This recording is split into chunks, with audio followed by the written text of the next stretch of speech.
المستمعون الكرام، السلام عليكم.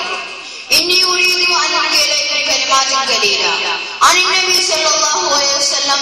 إن النبي صلى الله عليه وسلم بشر كسائر الناس ولكن أعلى في كمال الأخلاق، وكان متواضعا مع الناس كأنما هو واحد منهم، وكان يعلم المسلمون جميعا سواء.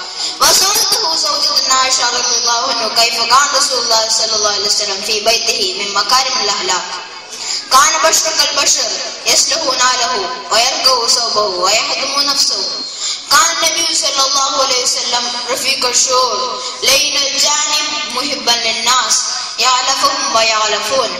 فليتم الناس يقتدون بما كان رسول الله صلى الله عليه وسلم في بيته من مكارم الأخلاق. فليتم الناس يقتدون بما كان رسول الله صلى الله عليه وسلم. أختتم كلامي هذا والسلام عليكم ورحمة الله وبركاته.